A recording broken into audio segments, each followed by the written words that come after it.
Hello there, welcome back to another video. Today I'm going to be reviewing the Arrtx Acrylic markers. I actually have had these for a while and I've been using them a lot, so I wanted to do a review on them. I got two sets. Each set has 30 markers in each and they look like this. They actually have a brush nib on them and you don't need to pump them like you do with Posca markers, so I think that's really nice. They just come ready for you to use, so right out of the package you can use them, and I really like them. The one set is a bit more pastel and the other set is a bit brighter. You'll see once I show you the swatches. I think this B set is the one that's a little bit brighter, yeah. And then I think the A set is the one that has two metallics in it. It has the silver and the gold, and those are actually really nice. They're good for like detailing and little like if you want a little bit of sparkle here and there. They're not like super sparkly, they're just like shiny, as you can see. So I swatched them out. I really like them. I think they're like my new favorite thing. They're just, I don't know, they're easy to use. They're very opaque. I like that it's a brush nib, and I like that they come ready to use in the box. You don't need to do anything. So for this artwork, I've had this drawn out, or sketched out I should say, for a while, and I knew I wanted to use the markers to color this, so that's why I kind of just saved it for this. And I always start with the skin when I color. I feel like it just works best for me to start with that and then kind of add on the clothes and the background later. And I really like this drawing. I thought it was a cool concept. So it's like a little witch in a forest, and she like is really tiny, like, so she's in the garden, like almost like she shrunk herself down, and I really like that idea. I think it's fun. I really wanted to draw braids for her. I'm not the best at drawing braids, but I try. Probably something to practice. If you are wondering what sketchbook this is, it is the Royal Talons art sketchbook, I believe. It's similar to Moleskine, but the pages are thinner and it has more pages in it because of that. So I do miss my Moleskine a little bit, although I don't know how it would handle these paint markers. I guess that's something I could check. But I really like these markers. I think they're really easy to use. They're pretty user-friendly. You just, you know, lay down the color. They are pretty opaque, although some colors are a bit patchy. Like you can see the purple's a bit patchy, so I had to add a couple layers of that. And you'll find that certain colors lay down better than others. Like I think that gray for the hat lay down a bit better than the purple on the shirt.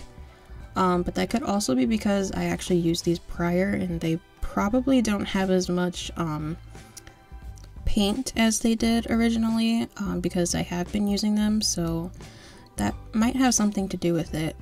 But I do like these. I think it gives like a very like cell shady type of look, where it kind of reminds me of like old school anime where they would have to just do kind of like flat color when they drew out every single panel. So I think that looks really cool.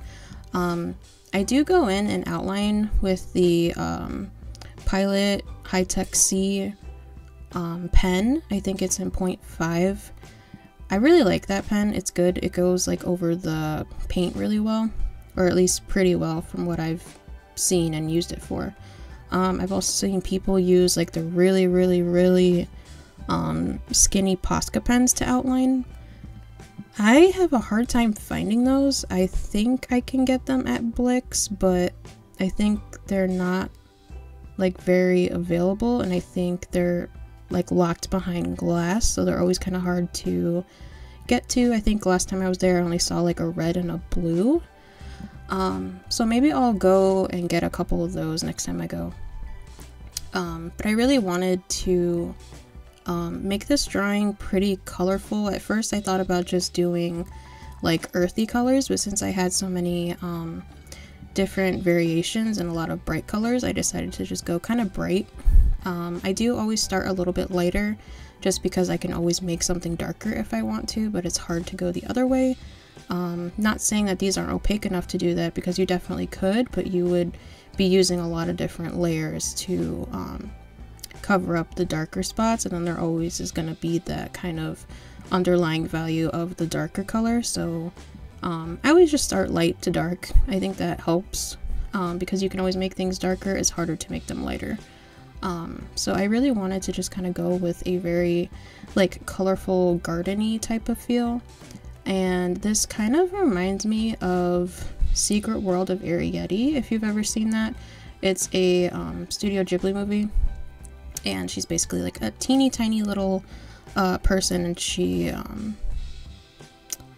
don't want to spoil it, but she befriends a human boy, and it's really cool. But yeah, I wanted to make the teacup kind of like a really light Tiffany blue, just to kind of like almost look like a Tiffany mug, but it's not. I just thought it was a cute idea. And then I have to go over this shirt quite a bit. For some reason, I think purple is one of the hardest colors to make, not only for makeup, but for like art supplies as well, or even just like printing things out. As far as like getting purple, for some reason that value is really hard to duplicate. So that's probably part of the reason. I think purple just in general is a really hard color to make, and a really hard color to get the coloration right in. So yeah, it was I think 3 or 4 layers for that shirt, I can't remember. I really wanted to make a lot of like flowers and botanical life in here, so I kind of added more as I went. I originally was just going to keep it pretty simple, but then I wanted to just keep adding more and adding more. It was really fun because you can just kind of go over the colors again. You can make them a little bit lighter with a lighter shade if you wanted to. I find that these can blend a little bit if you still use them while they're wet, but I would still be careful with that technique, because you could like say you're using a yellow and you blend out with a green, you could get some residue from the green on the paint marker. So I would have like a scrap sheet of paper just to kind of scribble that out and get that off of the brush nib. But I really like how this came out. It was one of those things where I kind of had an idea of what I wanted to do, but I wasn't exactly sure. Like the color scheme, that's something I guess I want to work on more, is like my color values and my color scheme. Not that I don't know how to pick, it's just that I don't understand why I pick the things that I pick. So one of the things I wanted to study a little bit is color theory, and why certain colors go together and why certain colors don't. Kind of like the only thing I remember from school was that like orange and blue are complementary colors. That's literally the only thing I remember. But as far as everything else, I don't know why I pick certain things. I just do it. So a lot of my color selection is instinctive. It's not like, I don't know, there's no like rhyme or reason to it. It's basically just, oh, I think this might look good, or oh, this might, you know, tie this together, or this looks good, I'll just throw that on there, or this might be fine. So I don't really have a whole like process, I guess, to it. It's just very instinctive. So it's something that I kind of want to like look into a little bit more, and obviously other things too. I feel like, I don't know, I feel like there's just a handful of things that I want to like look into more and work on. Obviously anatomy is always like number one, because that's something that is like, you can never get good at it unless you keep practicing it. So that's something I want to do more, is like anatomy studies, and kind of just, I guess, just like going back to basics, because I feel like I love doing all the small details of everything, but when it comes to basics, I just really don't want to do those things. And obviously that's not the best advice. You should always like have your fundamentals down first, and then kind of build off of that. But I've always been like a very detail oriented person, so I'm like, you know, I want to, like, before I even have something sketched out, I'm like, oh, I want to color, but I have nothing to color because I don't have a sketch yet.